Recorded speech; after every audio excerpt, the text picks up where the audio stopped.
Kamusta mga ka-fam? Welcome back sa inyong paboritong channel. Kung hindi pa kayo nakasubscribe, ano pang hinihintay nyo? Hit that subscribe button and ring the bell para hindi nyo ma-miss ang latest chika. Uy mga kachika, kung akala nyo tayo lang ang kinikilig kina Heath Hernales at Caprice Cayetano sa loob ng Pinoy Big Brother, mag-isip-isip na kayo ulit. Kasi pati mga magulang ni Heath, certified Cap Heath fans na rin. Yes mga besh, legit yan. Habang patuloy na nagte-trending ang kilig moments ng Cap Heath tandem sa PBB Celebrity Collab Edition 2.0, umabot na rin ang kilig sa labas ng bahay ni Kuya.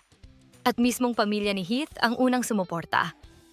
Sa isang interview sa unang hirit, diretsahang tinanong ang daddy ni Heath na si Michael Roy Jornales kung approve ba siya sa tambalan ng anak niya kay Caprice. At ang sagot niya? Actually, Cap Heath fan din kami ng wife ko kasi ang cute nila together. At ang dami nag-ship kay Caprice at saka kay Heath. Opo. Approve ka ba? Approve ba siya sa'yo? Okay lang ba sa'yo si Caprice? Actually, Capit fan din kami ng wife ko. Kasi Capit. ang cute nila together eh. Ang cute nila eh. Tsaka masayang-masaya si Moy Moy. So kung saan siya masaya, masaya din. Ayan na, tapos na ang usapan. Dagdag pa niya, sobrang saya raw ni Heath sa loob ng bahay. At kung saan masaya ang anak niya, doon din daw sila masaya bilang magulang. At bilang isang parent, sino ba naman ang hindi matutuwa, di ba? Lalo na kapag nakikita mong genuinely happy ang anak mo. Sabi pa ng daddy ni Heath, sobrang proud daw siya tuwing napapanood niya ang anak niya sa TV. Hindi raw mahalaga kung sikat o trending. Ang importante, masaya siya sa ginagawa niya. Noong Disyembre 25, surprise guest sa bahay ni Kuya ang daddy ni Heath. Habang naghihintay si Heath, ramdam mo na yung kaba niya. Tapos biglang bumukas ang kurtina. Andun na ang tatay niya. At kahit sanay silang magbiruan na parang magtropa, hindi na napigilan ang emosyon. Kwento ng daddy niya, nakalimutan daw niyang si Heath, hindi sila nakikita sa labas. Kaya sobrang gulat at emosyonal ang anak niya sa biglaang pagkikita. Ang message niya kay Heath? Simple pero solid. Never back down and never give up. Ano ang message mo sa kanya? Oo nga. May iniwan ka ba message sa kanya before you left PBB? Opo. Actually, ito rin yung lagi niyang sinasabi. Moy Moy, never back down and never give up. Grabe. Pang PBB Quote of the Year. Balik tayo sa kilig.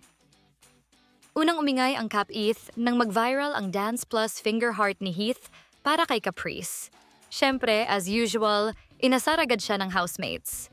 Tinanong pa siya kung ano raw pakiramdam ng sumasayaw na may kapartner.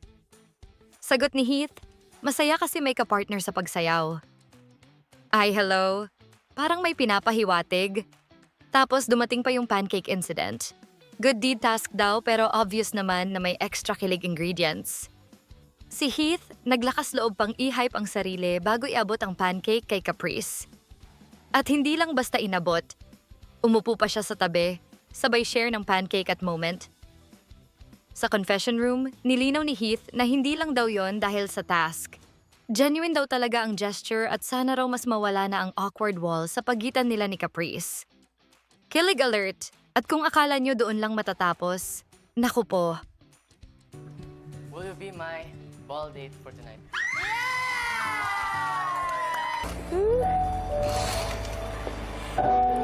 Ay, shit! Nagulat po ako kuya kasi ang ganda po ng pag-ayos po ng hair niya, ang ganda po ng dress niya po kuya, at ang ganda niya po kuya. Noong January 3, kinoronahan silang King and Queen of the Ball matapos manalo sa botohan ng housemates. Bonus pa, slow dance sa gitna ng bahay ni Kuya. At recently lang, mas lalo pang umingay ang Cap Heath nang mapili silang mag-perform sa pinakamataas na level ng benches sa sayaw sa Bangko Task. Chemistry? Check. Trust? Check. Kilig? Overload. So mga kachika, ang tanong ngayon, hanggang saan naabot ang Cap Heath? Friendly kilig lang ba ito? O may mas lalalim pa paglabas ng bahay ni Kuya? Isang bagay ang sigurado. Hindi lang fans, pati magulang ni Heath sumasakay na sa Cap Heath ship. Huwag kalimutan mag-like, subscribe, and hit the bell for more updates. Kita-kits ulit sa next video, mga ka-fam.